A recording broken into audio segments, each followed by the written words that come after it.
welcome to the Ibiza Chill Out Lounge music. You've obviously all been up all night. It's been a big night, and there's nothing better than after a whole night's dancing to get into some really granular detail on the future of AI and global competitiveness in that space. That's what the good people in Ibiza Chill Out Lounges are doing, and we're going to do it here. I see some familiar faces, but also some that I don't know. My name's James Harding. I'm the editor of Tortoise. I suppose I'll just want to, before I introduce Joe and Serena, I just want to give you just some context of what we're doing and why we're doing it. When I was a correspondent for the FT in China, I remember going for a lunch, a very long lunch, with an Indian diplomat. And he said, you know, I've always wanted to be a journalist. It seems to me the job of journalism is to try and understand where the official reality is and where the real reality is, and just map that gap. And then about 15 years later, I went to go and see the guy running Nokia. And he said, oh, it's really interesting to me. I've always wanted to be a journalist. He says, the thing that I'm really interested in is there seems to be a circle, a public space of acceptance, and a box, which is where the laws and rules of society operate. And it seems to me as though your job as a journalist is to map the extent to which that circle sits within or outside of that box. And if you care, as we all do at Tortoise, about journalism, one of the things you're really trying to do is do those two things. Essentially map the gap between official and real reality, understand where the circle of public acceptance is vis-a-vis the box of laws and rules. And it's really hard. I think the truth is in our world it gets harder and harder, and in the news in particular, I'm looking at an old colleague of mine from the BBC, we really struggle with this because we're so drawn to events, we're so drawn to Titan submersibles that it can be really hard to understand these big changes that are happening over time. And so from the moment that we started Tortoise, we started recruiting incredibly thoughtful people who were willing to spend a long period of time trying to track big changes where they're about responsibility in large companies, big changes in terms of the footprint of the food and farming industry, but from the very start, AI. And what we tried to do, and it was my colleague Alexandra Musavizadeh who was the kind of initial driver of this, was to say, look, there's going to be a loud debate about ethics of AI. It's classic journalistic trope, which is, let's take the thing we don't understand and discuss the thing that we do, right? There's going to be a lot of discussion about either catastrophic Cassandra predictions of AI or miracle cures, and sure enough, we're seeing those. But actually, if we just try to track who's doing what on a country-by-country basis, we hope we'll see two things. We hope that we'll see the landscape of the 21st century being reframed in front of us, but also in the detail of the pillars, in the detail of the data, we'll see and understand the levers that have the capacity to change societies and public outcomes. So that was our thinking in creating the AI Index. And then our second brilliant idea was to get people like me far away from it and get people like Joe and Serena right directly involved in it. Joe White and Serena Cesario are the drivers of our AI Index, by which I mean they collate the evidence, they look at the indexes, and they look at the methodology behind it. There's a team of other data journalists, many of whom I see here this morning, who've helped with it. But these two are the ones, I hope, who will help us understand exactly what the 2023 findings tell us. After that, I'm going to invite Richard, Catherine, and Tim up to talk about it and make sense of A, the findings, but B, what the hell's going on. And this is a newsroom. It's not a conference hall. It's not a place where everyone needs to sit and be polite. We hope over the course of the time we've got together, we'll hear from as many people as possible, things that you think we could be doing better, things that we think we should be looking into. But with that, Joe, Serena, tell us what the hell's going on. Thank you, James. We are, in fact, very, very excited to finally be presenting the findings of the fourth iteration of the index to all of you. But first, it might be worth giving a bit of background as to what this index is and how it works. If we can have the first slide up. No, that's fine. Okay, so the Global AI Index was first launched in 2019, and really as a response to the need for greater clarity around the state of AI around the world. And now in 2023, like James was saying, this has even become more timely and more important. So what the index is really a ranking of 62 countries around the world, measured by their level of artificial intelligence capacity across 111 indicators that are spread across three different main pillars and 7 sub-pillars. So the first pillar is innovation, and innovation, we really look into both research and development. So this is, for example, the number of researchers or academic papers and publications, but also the contributions to the open source AI ecosystem. The second pillar is implementation, which looks at both talent, operating environment, and infrastructure. And talent is the human capital around AI. Operating environment includes metrics, for example, related to public opinion and the level of data protection regulation. And then infrastructure is both a mix of basic infrastructure like access to internet, but also more advanced infrastructure like supercomputers. Investment is the third pillar, and this is both intended as public spending and government efforts towards AI growth, but also the commercial ecosystem, so the number of AI startups and the level of funding that goes into them at a national level. And then one final thing to add here is that this index is a combination of both proportional and absolute indicators, so we call it a composite index. And this is, we will come back to this later, but it's important because what we're trying to do here is both looking at the level of scale of AI growth and AI capacity, so in absolute numbers, for example, the total number of data scientists that exist in a country, but also we look at the level of AI intensity growth. So this is measuring AI capacity relative to a country's size, both in terms of population and economy size. So we can go into the ranking table, and this is the ranking for 2023. So yeah, so this is just the top 10. I think you can get sort of a full version in a nice spread in the booklet, but sort of to do the position. So, you know, in first place, you know, perhaps not that surprising, the United States. And the United States is sort of really leading in all three of these pillars. They sort of are sort of quite dominant. And particularly when it comes to sort of the commercial ecosystem, so sort of, you know, AI startups and sort of big tech companies doing AI, the US are really dominant. Sort of something like sort of just over 50% of all sort of AI private investment has gone to the US in the last few years. And that sort of 50% share has remained fairly stable, while actually China's share has sort of dropped quite a lot in the last few years. In second place, we have China. And so sort of we score all of these countries, and in the end, sort of the top country gets 100.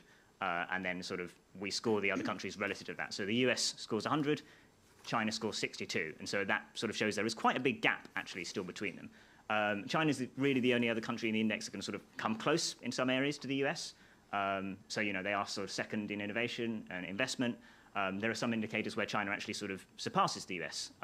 So sort of by raw numbers, you know, like the total number of AI research publications, or sort of the number of sort of the biggest supercomputers.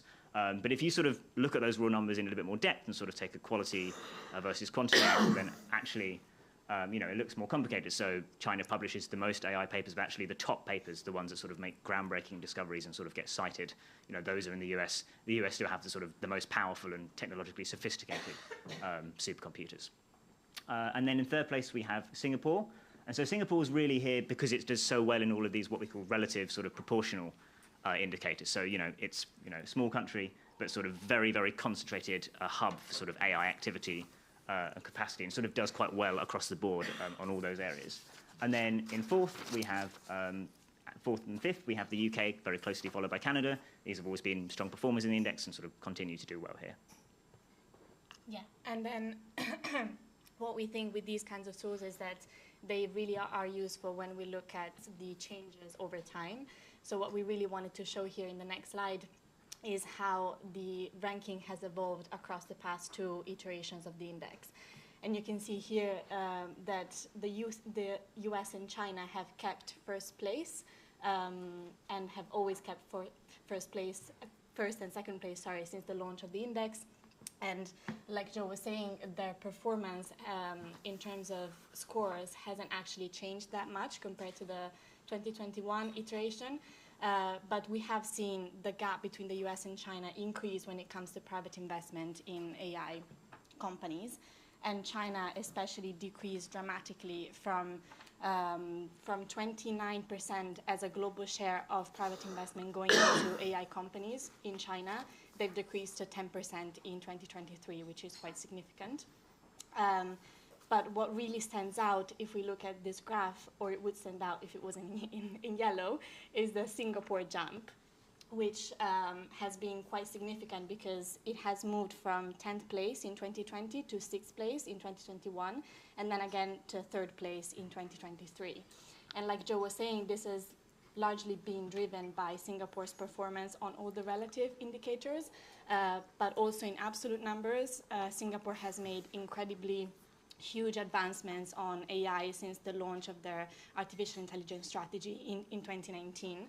And that has been across research, innovation, human capital, and this really makes Singapore one of the best countries to invest in AI, one of the most dynamic ones as well. And then we also see that the UK has dropped from 3rd to 4th place, and this has been really mainly because of Singapore's rise, because the UK's performance hasn't decreased that much, and the score has actually remained quite similar from the previous iteration. And the UK, for example, is the 3rd most attractive country for AI private funding still in the world.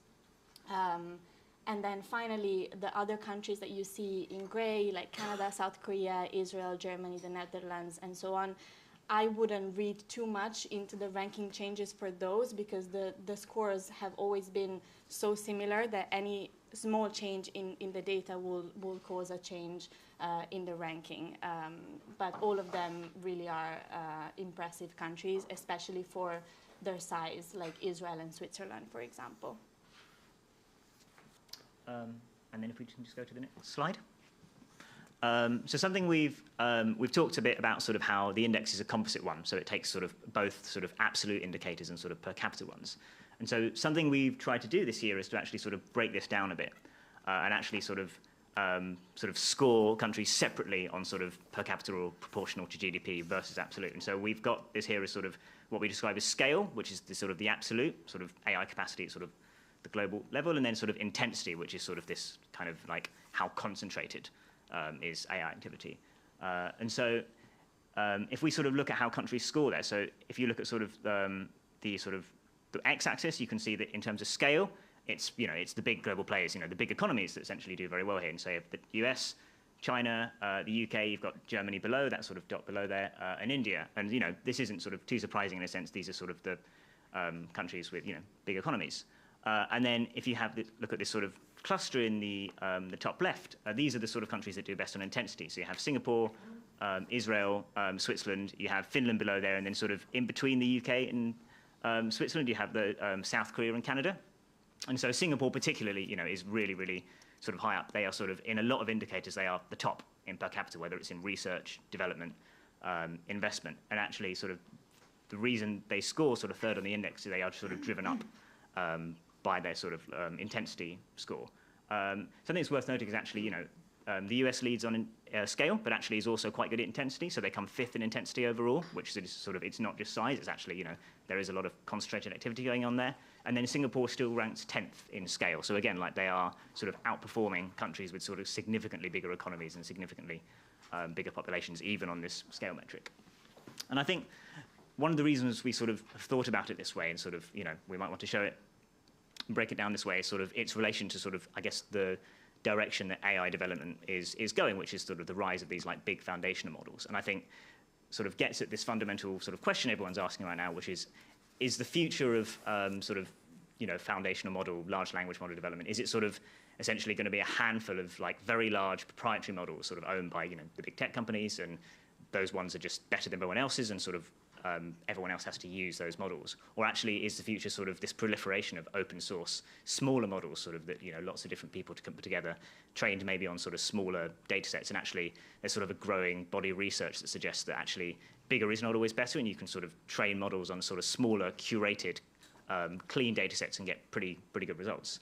And so, if it's the former, if this is actually just about size and sort of how many parameters and sort of how much data you can throw into models, then really this is a question of scale. And the US and China sort of will completely dominate. As right now, if you look at sort of the 60 largest sort of large language models, something like 40 are sort of American, 10 are Chinese, and then sort of there's a few other ones from different countries. But really, it's sort of the really big ones. Sort of they're models that come out of the big tech companies. So Google, OpenAI.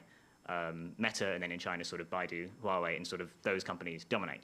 But actually, if the future of development is going to be about sort of open source and sort of smaller models, then suddenly the US and China's position isn't sort of unassailable anymore. Actually, sort of these countries around here, sort of the UK, Switzerland, Germany, have sort of a fighting chance, because it's not just about scale at that point. It's about sort of how dynamic is your AI ecosystem? Can you spin up sort of AI research labs, or have you got sort of open, curated data sets available in your country? And there's really a niche there for sort of development of what we might call sort of national or sovereign foundation models, so sort of models that are sort of maybe trained on the native language of a country, not English, models that sort of particularly fine-tuned to like the political, regulatory, cultural sort of niche of a country.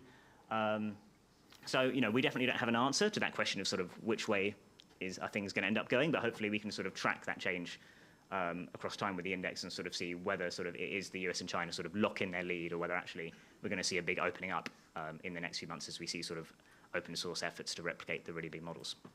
I could probably go on, but I think at this point I'm going to hand to James and our speakers. I'm quite up for going on. Can we just do two things, Joe, just before we finish, or bring Richard, Catherine, and Tim in?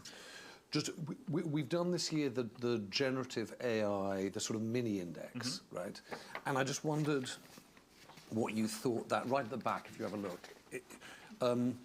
What do you think that tells you? Or I don't know, sorry, who's best on that? So I think if you look at that generative AI index right now, what it tells you is actually it is sort of a scale thing, and it's the US and China. And the US is really, really dominant on the investment side. And actually, it's not just the investment, it's not just the training of these really big models. There's actually sort of the underlying cutting edge research.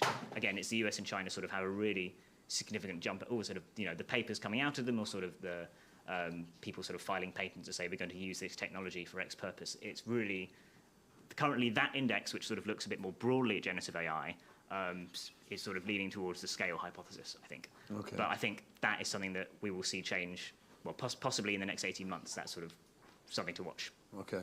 I think we'll come into it, hopefully, Richard, we can get into this, because it feels like there's some quite interesting things about clusters of research and the impact of that research, and also clusters of investment and the power of those. So we'll come to that in a second. And then, sitting as we are in Rishi Sunak's global superpower of AI, what would you advise the government to learn from Singapore? Because anyone looking at that would think they must be doing something right.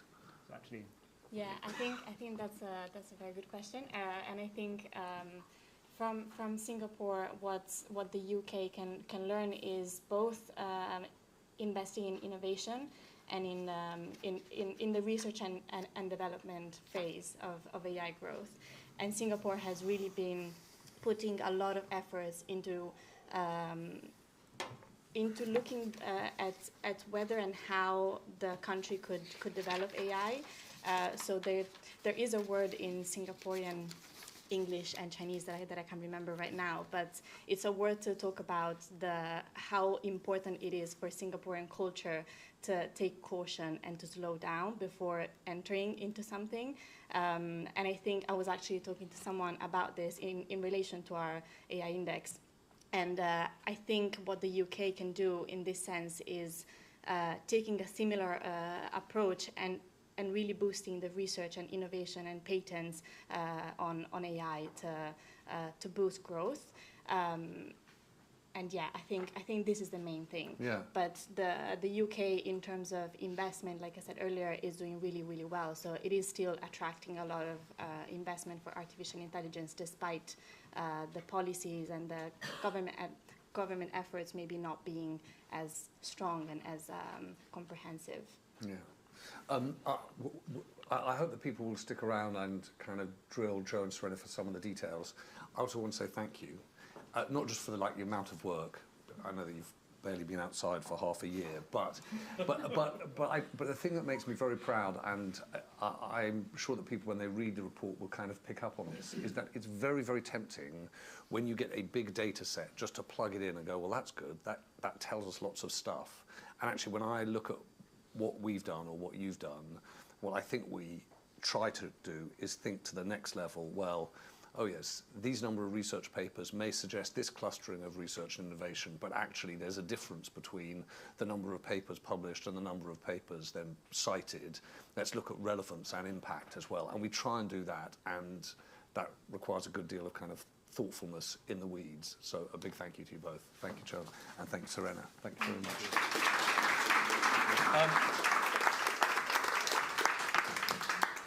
There's a question we ask at news conference at 11:30 here, which tends to be who's responsible? Richard, Catherine, Tim. I'm afraid it's going to fall to you. So Richard Davis is there. I hope I get this right. Richard is the head of data at Ofcom. Chief Data Officer, yeah. Chief Data Officer, which means responsible for not Ofcom's data, but data overall and handling of data in the UK. Not the whole of the UK, but within Ofcom we have obviously the Converge regulator for communications, and within that we are ingesting a lot of data ourselves and using that to inform our regulatory practices, how we can ingest and use that data effectively to inform our regulation, but then also how we understand the data practices of the companies that we regulate and how, as that's changing significantly, how do we understand that and build that capability from a regulatory point of view. And Catherine Holden, if I've got this right, you're the head of data analytics overseeing AI and digital identity at Tech UK. Yes, absolutely. A busy time. Yeah. Sure. So presumably you and Richard are kind of in the same part of the ever-changing forest. Yes, there's certainly overlap, particularly on the bits around AI regulation, which obviously is going to become increasingly important over the next sort of 12 to 18 months. But a lot of the work we do at Tech UK, which for those who don't know, Tech UK, largest technology trade association here in the UK. We've got about 1,000 members in membership, from those big FTSE 100s all the way down to those smaller startups and scale-ups. Is very much looking at how do we ensure the UK is a place where this technology can flourish, and how do we get there? And obviously there's multiple different strands to that, which I'm sure we'll get into detail. And then Tim and I have known each other for a while, but as a partner at Best Practice AI, I imagine also a busy time. And I should declare also a fellow board member with me on Full Fact. Full Fact is going to get busier too, I suspect. But let's start simply with just your impressions of what you've heard. Richard, will you go first? So what? So firstly, I just want to say a big thank you again for the team that's done this. It's, for me, looking at something that's got the data and the information that's there to be able to present the evidence in a way that you can drill into it and really find out the information is useful to see where we are and where the learnings that we can have from that. And I spent the last weekend, as we had the information sent to us, drilling into this and really going through where different countries are operating. The thing that was calling out to me, I was having a discussion with the team earlier around this as well, is the part of the implementation bracket around the operating side and what that means. And there's some countries that are doing really well on that, and the others that might be doing really well on their investment side and the research and development, but then falling a little bit when it comes to the operating index. And drilling into that, it's about as was described, the public perception, but then also the operating process and the patents and the information that's coming through there. For me, this is then say, how do we start to understand that environment that companies and researchers, academics can work in to be able to take advantage of AI changes, both from like the large language models that you're seeing and general AI. And how do you start to move faster with that?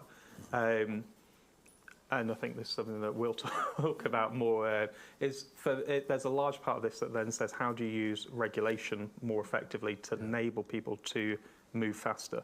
I've heard the analogy quite a few times of racing cars and brakes, and it's not necessarily the size of an engine. If you've got a massive engine on a car and you're moving as fast as you can, you're just going to career off the side of track the moment that you hit a corner.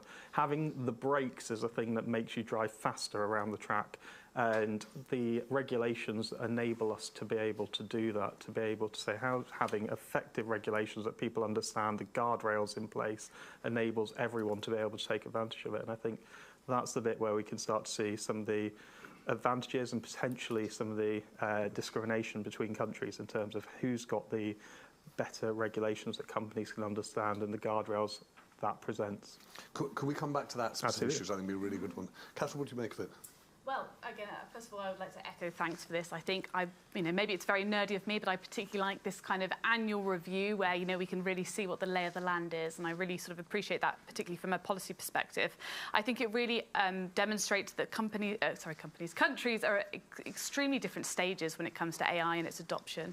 And actually, I think there is definitely a need for considerable international cooperation and interoperability, particularly around international standards, as and when these companies are developing their governance systems. A few kind of observations for me. I thought it was fascinating that Singapore has just sort of leapt up so dramatically in quite a short space of time. For me, talking to a lot of our members, the thing they quite like about Singapore is they have been very pioneering with developing this, what is called an AI governance testing toolkit called AI Verify, which basically allows companies to test their systems within sort of a safe regulatory environment that's been set up by the public sector to be able to basically determine and kind of get a stamp of approval that their technology is deemed responsible. Very innovative. No other government's done that before, so I think that's really key. But interestingly as well, Singapore has kind of come out, you mentioned about how they're sort of kind of watching how everything's happening and taking quite a slow approach. They have been quite explicit in the fact that they're not looking to regulate AI anytime soon, which I think is an interesting observation when we're seeing lots of other countries, really trying to scrap together to make sure that they've got clear regulation in this area as soon as possible. I think another one that's worth watching is India. I think, talking to a lot of my members, India is definitely a country that, looking in 12 months' time, we may see them rise up the ranks for sure as well. I know that sort of social empowerment and inclusivity is very much part of their sort of plan for growth within their organisation, within their company, and within the country more broadly. And they've obviously got an incredibly young workforce and are doing lots of work to try and upskill that workforce and make sure that they are ready for the AI revolution. And they're doing, again, some dramatic work around opening up public data sets as well, which, I think actually here in the UK we could learn a lot from. So lots and lots of interesting stuff. I'd also like to see maybe if we know a lot of work's happening in Europe at the moment. If you were to cluster a lot of those European countries together, how they would work alongside, or where they would rank themselves alongside some of those bigger players as well. Because obviously we know in Europe they are making dramatic sort of strides with their EU AI Act, which we expect to be sort of published by the end of the year. And one of the first sort of, I guess, well-established pieces of regulation and legislation globally. So I could talk forever, but there's just some ideas. Much here. This is unbelievable. I've got to say, because I read all this stuff, and you just listen to you, Catherine, you think, okay, what is the answer? Is the answer toolkits that are a stepping stone to licensing, or a free-for-all, let's see where we are in a couple of years? Okay, we'll come back to all of that second. Tim? I think the best thing you can say about how important this index is when Rishi Sunak was in Washington a few weeks ago, arguing for the UK to host a big global AI safety conference, he kept referring to the UK as the number 3 player in the world. Now, where did he get that? Other than probably from you guys. So you've built something here that is really impressive. You continue to build it. That's a really big impact on the world. Clearly, he's been a little bit upset you're now number 4, but nonetheless, it's still something. He got him just under the wire, He got him just under the wire. But he'll probably quote the generative AI being number 3 as being the key thing. Yeah. I think what's interesting you've done this time is you've brought in that scale versus intensity mix. And you sort of almost you draw out actually the real choice for the UK, which is, do we go for scale? Are we a sort of country that claims to be big enough? And clearly, we can't compete with China or the US, and we sort of rejected that by not being part of the EU anymore. Or do we go for basically living the Brexit dream, which is what Singapore is doing, which is being super fast and super snappy and doing all sorts of cool things? And you've pulled out the stuff they're doing around, for example, AI Verify and the tools they've worked on. We worked a bit with them in the World Economic Forum on that. And they've been doing that for a while. It's been a big investment.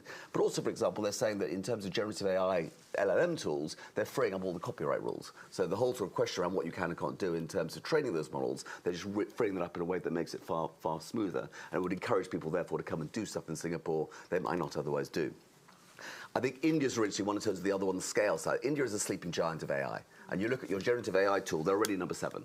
And at the same time, you look at, for example, just in AI in banking, India has got the second most people in the world working in AI and banking just behind the US. So you're clearly in a place now where India's got vast volumes of talent, and all they need is to begin to get that to a better place. And I fully agree with you, India is going to be, if you think about, the thing that comes to me is the thing about AI is, are you all in on AI or you're not all in on AI?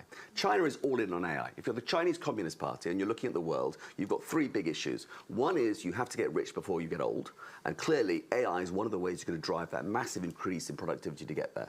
Second thing, you have a whole social control issue. How do you keep your country in a place where the Communist Party is in control, whether it's the social scoring or the facial stuff? AI is core to that. And third is you're looking externally, you're going, how do we counter the US 7th Fleet in the South China Sea? You want a military revolution. AI is core to that. So China is all in on AI. China's become an absolutely quintessential thing for them. Singapore, on a different scale, probably is as well. They realize this is a way a small country can punch above its way to the world. The challenge for mid-sized countries like the UK, France, Germany, and so on is, are we all in on this thing? Are we not all in on this thing? And how do we actually play at a bigger place? And so we're stuck between those two sort of scale versus intensity choices, and that's a really big challenge for us in the UK. Okay, I'm gonna have a go at driving things towards 3 or 4 things, but they may be the wrong ones. So please just catch my eye and say, no, let's talk about something else. Just to let you know, where I'd love to pick up, Richard, on your point about regulation and guardrails. I'm interested in the UK because I'm here, and your point about who's all in. I think there's a kind of talent / infrastructure question which seems that's within the reach of government, and there's a kind of investment. And Jess, what would you? And the translation, we've got some of the best universities in the world. What's the kind of, how do we make the most of that, which is something special? Okay, you don't only get to speak if I previously worked with you, Jessica Cecil, and I worked at the BBC, so do the same. Richard, let's, but please do exactly as Jessica, just kind of catch my eye and we'll get into it. Can I start with the regulation point?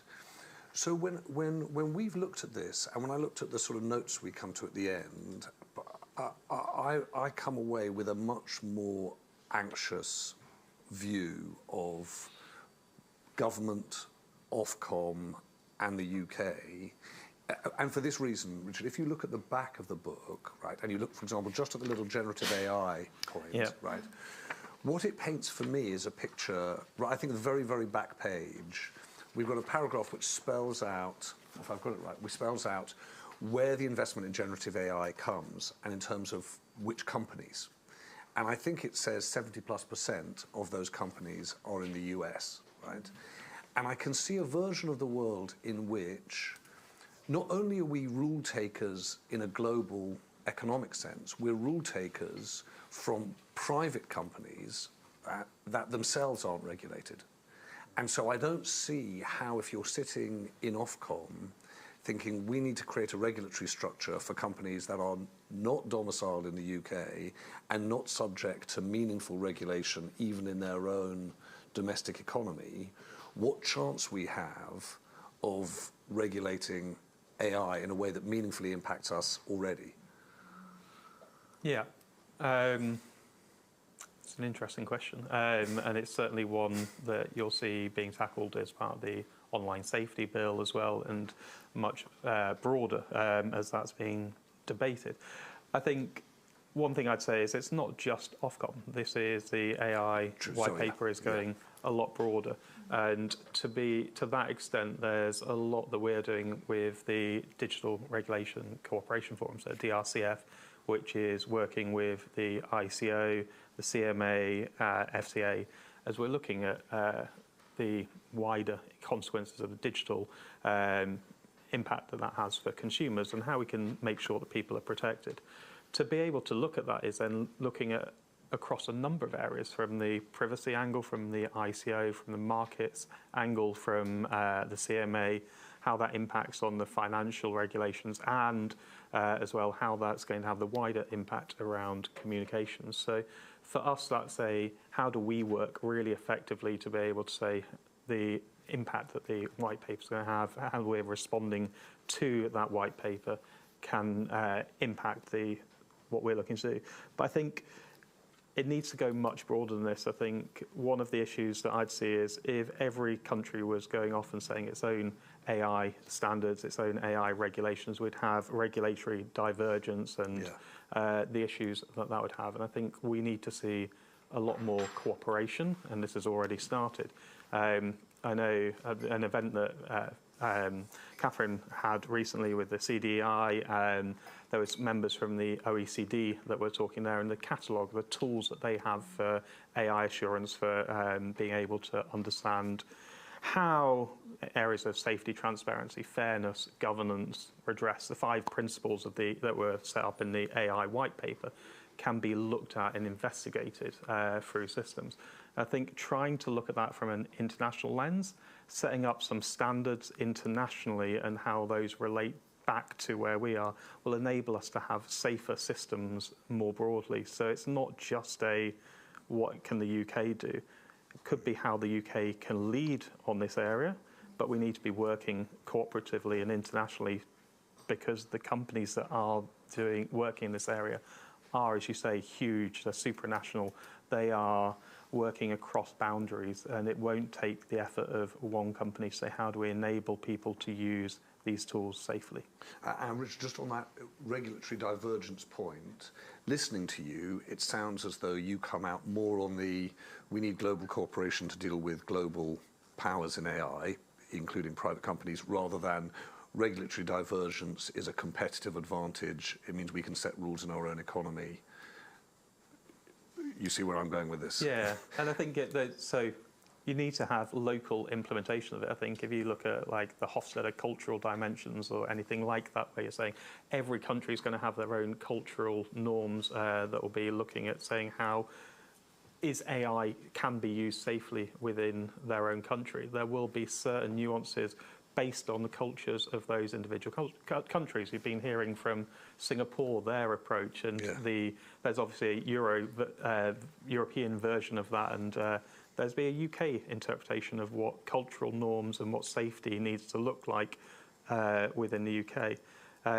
So there will be slight divergences, but I think alongside that, you need to be setting up international standards that can be followed so that you can understand what does a transparent system for AI look like. And until you've got the standards across a number of different algorithms that are being used, you won't be able to drill down into that to say, how does a consumer understand what decisions are being made about them, the products that are being advertised to them, the information that's being displayed on recommender systems or whatever it will be. How do we understand the choices that are being made on our behalf by these systems? That transparency needs to work at an international level. Of course, yeah. Catherine, this is embarrassing. I can't read my own handwriting. In fact, I'm thinking I'm not sure there'll ever be an AI that's going to be able to do that either. Singapore's AI something toolkits. Yes, AI Verify, yeah. Okay, yes. So can you just explain that? Because the reason it seems interesting to me is that you say on the one hand, Singapore's not saying it's going ahead with regulation, but it sounds as though it's creating a framework that, if I understand correctly, kite marks responsibility in the development of different AIs. Yes, broadly, and again, there's probably others in the room that are have more expertise on this. But my understanding is it is an AI governance tool. So it's basically through a series of sort of technical standards, companies can kind of submit. Well, this is kind of our due diligence. This is the way in which we are creating this AI technology. This is the way it's being deployed, and it's being sort of fairly assessed against these critical standards that have been, technical standards that have been developed by government. And from that, they kind of receive a sort of yes, that we deem this sort of responsible AI.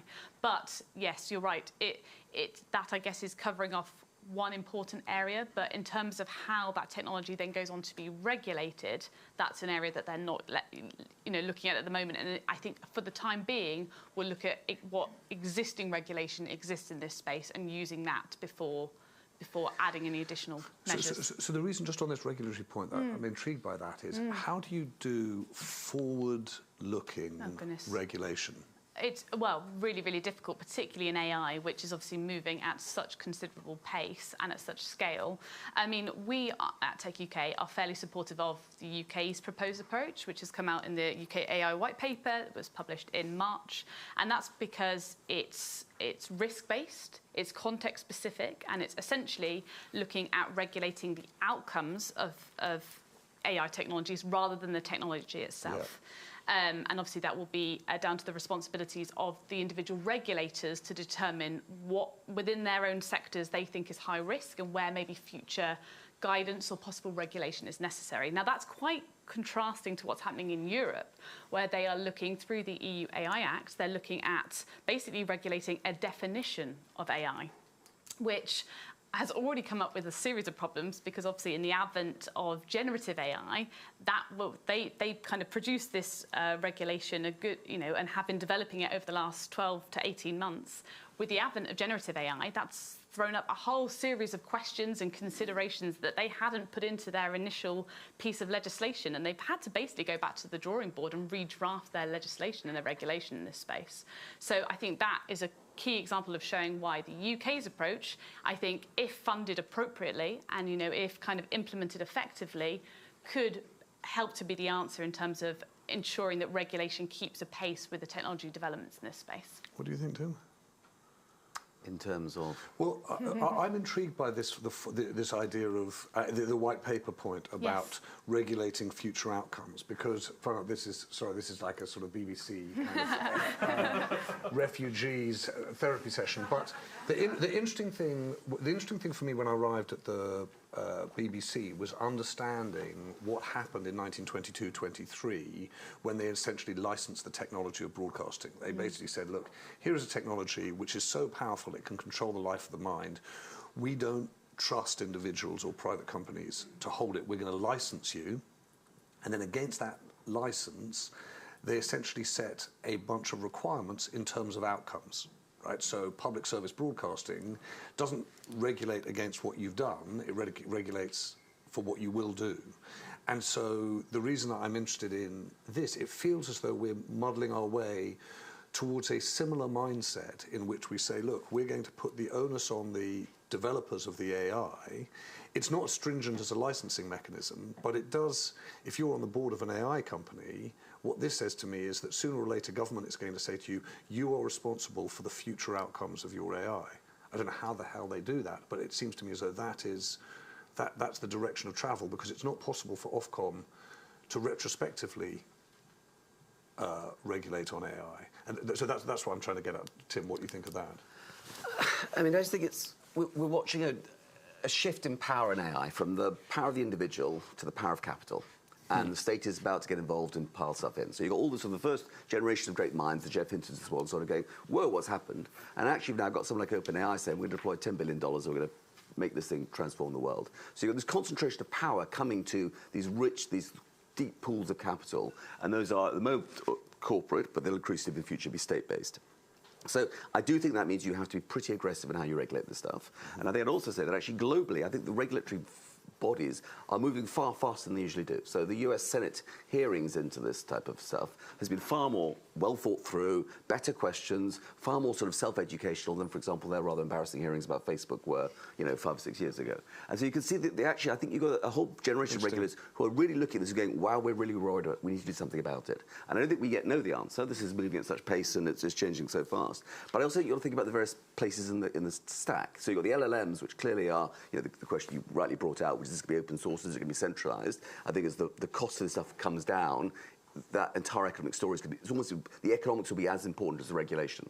Because once you get to a place where the marginal cost of delivering the stuff is close to zero, it's going to be very hard for new players to get into the space. And so I think a lot of stuff is going to move to that world quite quickly. So you need to think about how you regulate that. And there's a busy, so if you watch the sort of the lobbying behind the European Parliament stuff recently, all these players were trying to pass responsibility around. So OpenAI were trying to say, no, it's the end user who matters. And they've come through with probably an overcomplicated approach to say, no, actually, the current technical people are responsible. So I think it's that sort of that transition between, are you going for the risk-based thing, or are you trying to regulate tech that is moving very fast, where the economics are probably more important than the regulation in terms of how that works out.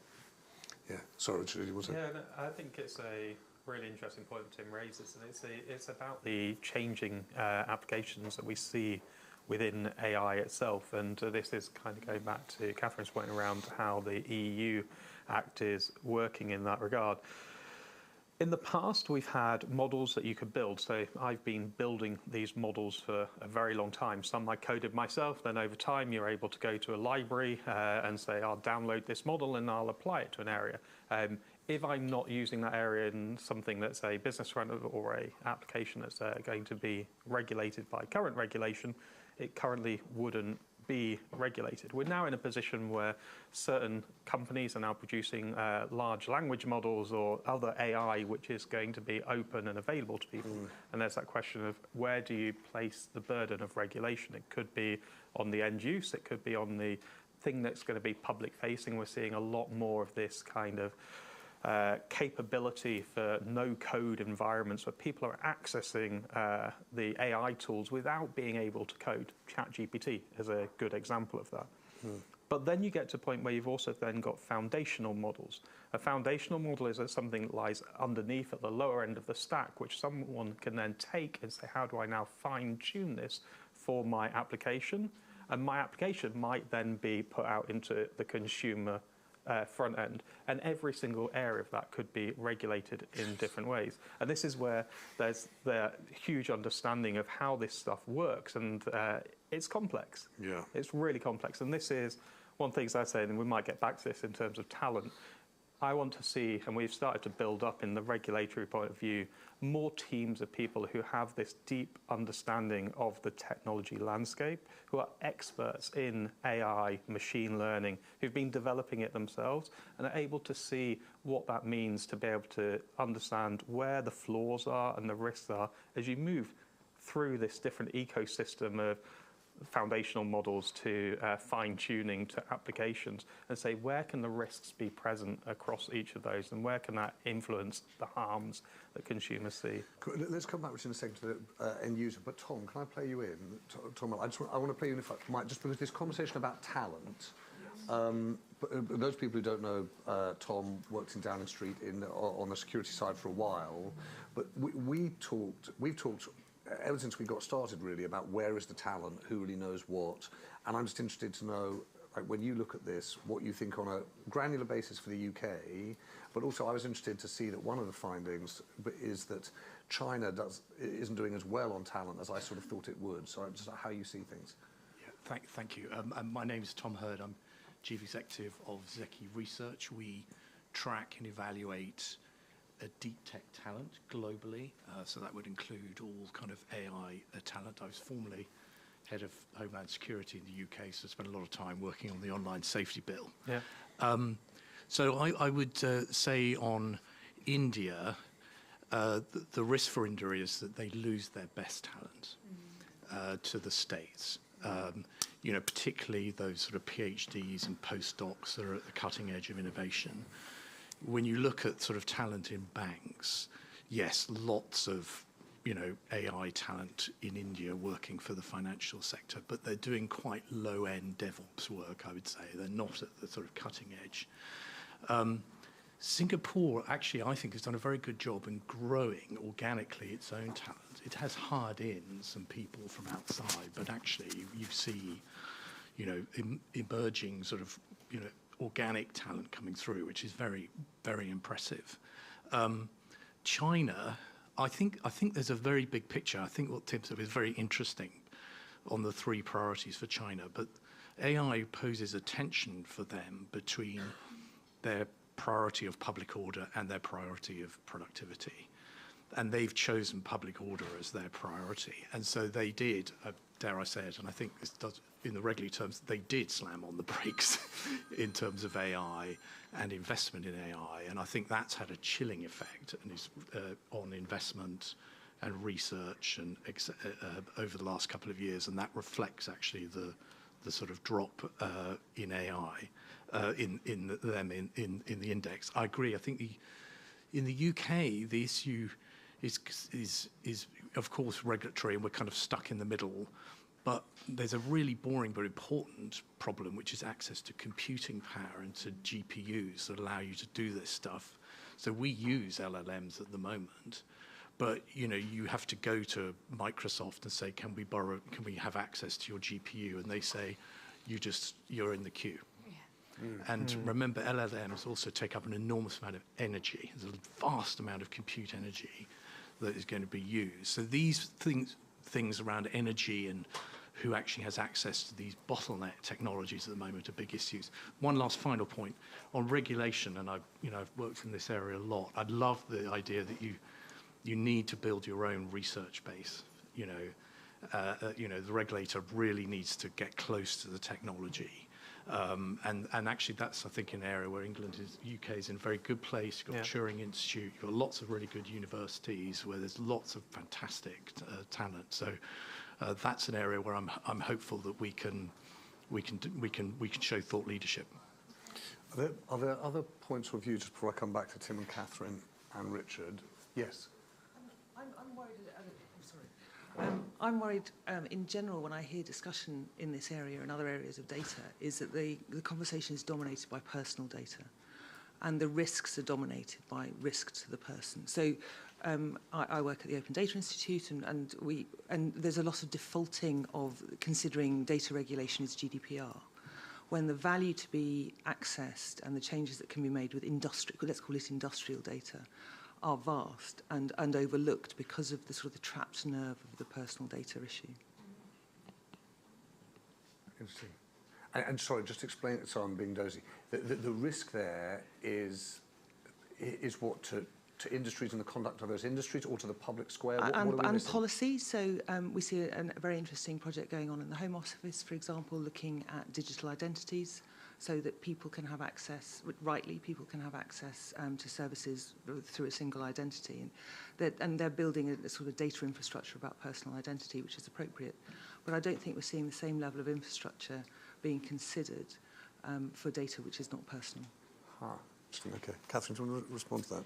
Yes, no, I would completely agree. I guess the main reason we've been focusing on personal data is just because of the high-risk nature that is associated, and also just from a political and kind of public perspective, that is the areas where people are most fearful in terms of how their data will be used and potentially abused. So that's, I think, my main point on that. There was, who else had a hand up? Yeah. Did I miss someone? Yes, sir. Yeah, Simon Green from Best Practice AI. It's really interesting stuff. The conversation very quickly goes to regulation. Yeah. Absolutely. And the different comparisons. But what about the other side, which is the demand side? How much adoption is going on in industry and business? Because ultimately that will define sort of the success of the UK. And I'm just wondering if you can comment on where do we sort of compare to the rest of the world in terms of sort of AI adoption? Yeah. I mean, from my perspective, I think the UK definitely punches above its weight. I've been working at Tech UK for 5 years now, and the interest in AI and what it could do for companies of all shapes and sizes has ramped up to this unprecedented scale that I have never seen before. I think when it comes to generative AI, though, as an example, and I know the UK is currently looking like they're ranking number 3 in this, I'm definitely seeing that we're starting to see some of our larger members who obviously have the capacity and the resources to invest in this area progressing at pace, while some of our other members, like slightly smaller ones, are just sort of taking stock and trying to recognise, is this an area that they want to, as you said, sort of invest in wholeheartedly and actually, throw a lot of money behind, or actually are there suitable solutions that exist within the market that they can just procure and take off the shelf? So maybe a slight reluctancy around the adoption of generative AI, but AI more broadly, I think the benefits that are associated with the technology are now well recognised, and I certainly am starting to see a huge appetite within the UK in terms of adoption. Yeah, yeah, sorry, Lexi. I should, by the way, while you pass the thing over, I must just say something. On the weekend, I said to a friend of mine and I were talking about AI, and I was like, well, how fast do you think it stops? And he said, once you start, you can't stop. So I wrote, and I said, what's the point of Tortoise, right? ChatGPT writes, the value of slow news lies in its ability to provide deeper context, nuanced analysis, and a more comprehensive understanding of complex issues, allowing readers to make informed decisions and engage in meaningful conversations. I thought I'd been trying to figure this out for 5 years. It was incredible. Alexi. Yeah, I know we talked a lot about regulation, but probably that's reflective of the fact that this debate isn't just a commercial debate, it's got huge social social implications as well. And I was reading a potentially unfair piece in TechCrunch the other day on the AI white paper, which drew a comparison between the principles-based approach of the UK and the legal-based approach of the EU. And it said, without a legal framework to turn these principles into hard rules, it looks about as useful as whistling the Lord's Prayer and hoping for the best if it's trustworthy AI you're looking for. So, in a sense, are we sort of moving closer towards the Singapore model of let's go for innovation, let's just let everything kind of focus around commercial interests? And are any of you worried about the potential kind of moral and ethical implications of having a less than a legal-based approach going forward? As well as opening up an interesting angle on the best ways to communicate with God, what do you think, Tim, of that? I mean, I think we're kind of underplaying some of the broader risks of this country. The UK is really good economically at using language in all sorts of ways. We're good at law, we're good at education, we're good at journalism, we're good at marketing. Generative AI is a homing missile coming for the UK economy. Everything we've got an advantage in, generative AI is coming for it. Now, that's potentially a big opportunity. The UK can go out there and say, okay, we can make the cost of doing law far cheaper, and we'll take the cost of our magic circle law firms down by 50%. That can move them from servicing 1,000, 10,000 companies to servicing 1 million companies globally. It's a big economic opportunity here.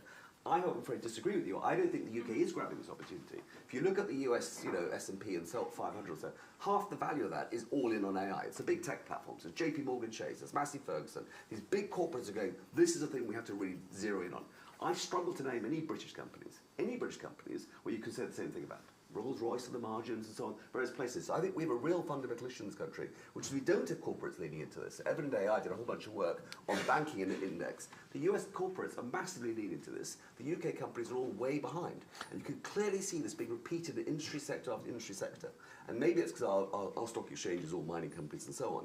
But you look at the ability of this country to deliver IPOs, to deliver value, and we have a real problem. And so I think we have a real structural challenge, and it's a risk to your point, which goes beyond the personal, to a risk to the entire economy we operate in. Can I just get that right, Tim? Did I get it right? Law, education, did you say banking and journalism? Law, education, marketing, journalism. Okay. Everything's about taking the English language. Yeah. You have a competitive advantage through the English language. But Generative AI potentially blows that that away. Because suddenly everyone can translate at zero cost. All right, well, let's end here, because I'm going to try and make sure we get away at 9:30. Catherine, Richard, the UK. Goodness, yes. The UK, just in general, what's The UK, final thoughts?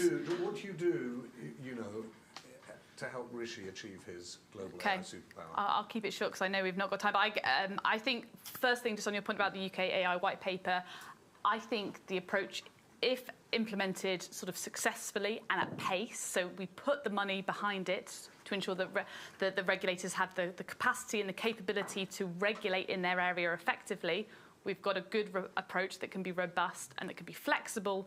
And it is, it does take a hard stance on areas which are considered indeed high risk. So I think first and foremost is resourcing the regulators to do the job effectively in order to enable the AI white paper to be successful. And the second point is we can't do this in isolation. We need international cooperation and interoperability. And that starts with international standards. And we should use the OECD's AI principles as the basis for that discussion. Thank you. Richard? Yeah, I'll probably come into, we talked about regulation, but for me, while we need to be able to do this safely, I think there's a huge opportunity, and it goes to what Tim's saying.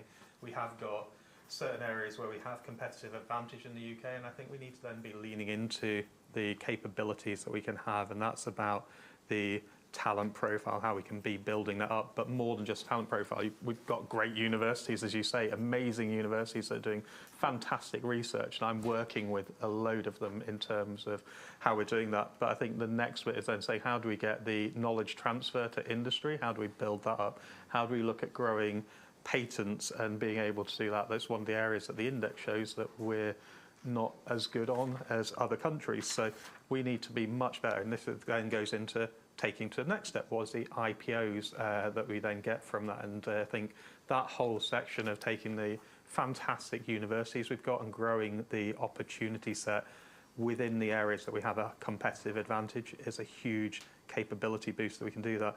My hope is that by having good guardrails, safe regulation enables that to happen faster.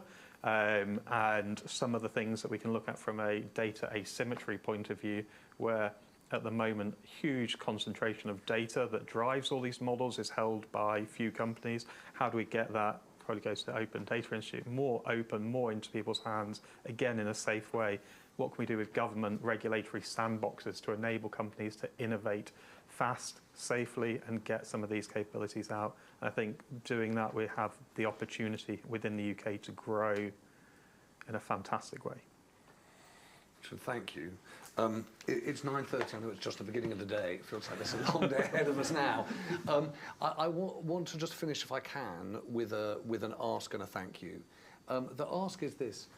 I have to confess I've got really frustrated sort of intensely in the last probably quite recent period of time, 6-12 weeks, with the sort of clambering of one news organisation over another to tell us that the end of the world is nigh. It seems like it was 2050 and now it's kind of Wednesday at 4 p.m. It just keeps coming closer.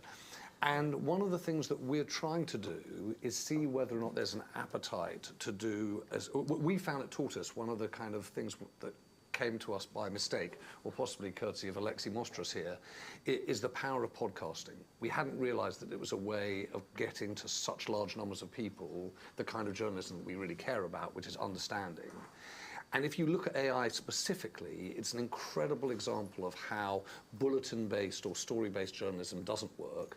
But if you gave yourself 12 episodes of half an hour each to really understand AI and take your points and go, okay, let's really understand adoption, or let's really understand talent. And instead of just doing kind of, Cassandra News, you might have something to... We'd love to see if we could do a series called Making Sense of AI, and if there are partners here who'd be interested in working with us on that, we'd really like it. It's... I think it's one of those things that has a kind of evergreen quality to it because it's journalism, but it would last for a long time. I think people would listen to it over time. So if anyone's interested, come and call me. I'm interested in that. And then a thank you. We are still 4 years into this. It's still relatively early days. Actually, Richard and Catherine and Tim and all the teams who've helped our teams make sense of this data, it really means a lot to us. It is really complicated, and for a small news company, a daunting thing to do. And so not only for just coming this morning, but actually for helping us in this whole process, I wanted to say a big thank you. There are lots of people in this room who've also made that possible, so thank you to you. And most importantly, don't leave without cleaning us out of croissants. It would be a shame to waste them. Thank you very much, everyone. Thank you.